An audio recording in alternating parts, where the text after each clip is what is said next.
Tipid-tipid muna sa paggamit ng kuryente ngayong buwan ang mga customer ng Meralco. Ito ay dahil inanunsyo ng Naturang Power Distribution Company na magpapatupad ito ng dagdag singil.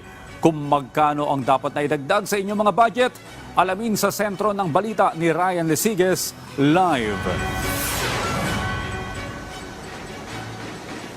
Audrey, panibagong paghihigpit na naman ang sinturo ng gagawin ng mga consumers ng Meralco dahil magpapatupad muli ng taas singil ang Meralco ngayong buwan ng Oktubre. Matapos ang nasa 50 sentimos na dagdag singil ng kuryente noong buwan ng Setyembre, muling magpapatupad ng dagdag singil ang Meralco para sa buwan ng Oktubre. Sa abiso, Audrey, ng Meralco, aabot sa 42 centavos ang taas singil ngayong buwan. Para sa isang typical na residential customer, aabot sa 11.89 ang overall rate. Ibig sabihin, Audrey, kung kumukonsumo ka ng 200 kilowatt-hour kada buwan, madadagdagan ng mahigit 80 pesos ang inyong monthly bill. 126 pesos naman ang madadagdag sa inyong monthly bill kung kukonsumo kayo ng 300 kilowatt-hour kada buwan. Ang kumukonsumo naman ng 400 kilowatt-hour kada buwan ay madadagdagan ang monthly bill ng 168 pesos, habang 210 pesos naman ang maidadagdag kung kumukonsumo kayo ng 500 kilowatt-hour kada buwan. Audrey, ang dagdag singil sa kuryente ay dulot pa rin ng mas mataas na generation charge na bunsod naman ng mas mataas na singil mula sa mga power supply agreement at mga independent power producer. Sabi pa ng Meralco, Audrey, tumaas ang singil mula sa mga PSA na naapektuhan ng tigil operasyon ng plantang Natgas San Gabriel mula Setyembre 18 hanggang 24 na dulot yan ng restriction supply ng Malampaya.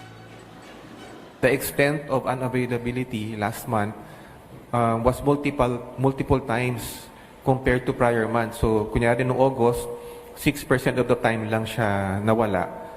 Pero noong September, 21%.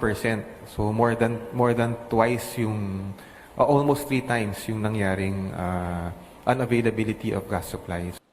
Samantala, Audrey, handa na ang Meralco para sa nalalapit na barangay at sangguniang kabataan election sa October 30. Ayon sa Meralco, tapos na ang kanilang isinagawang inspection sa mga pasilidad ng kuryente sa halos 3,000 polling at canvassing center.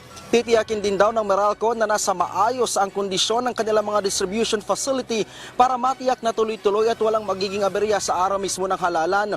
Nakahanda na rin, Audrey, ang nasa 300 generator sets at halos 800 floodlight na maaaring gamitin sakaling magkaroon ng power interruptions. Nakatakda ding mag-deploy ng mga crew ang Meralco sa mga lugar na sakop ng kanilang franchise. Panawagan namin dun sa mga magbabantay, no, dun sa mga voting centers, mga polling centers. Huwag na ho tayo magdadala ng kung ano-ano appliances that may cause overload sa facilities namin. Total, ito naman ay idadaos natin sa isang araw lamang. Kung maaari, ito na rin yung naging pakiusap namin on the ground to the barangay level na panatilihin natin na maayos yung kondisyon ng load side facilities by ensuring na wala masyadong kung ano-ano appliances na ikakabit dun sa mga outlet.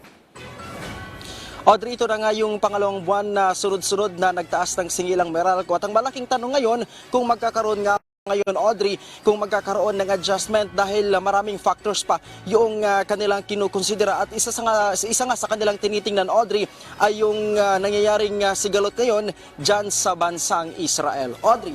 Okay, tipid-tipid muna tayo sa paggamit ng kuryente. Maraming salamat sa iyo, Ryan Lesiges.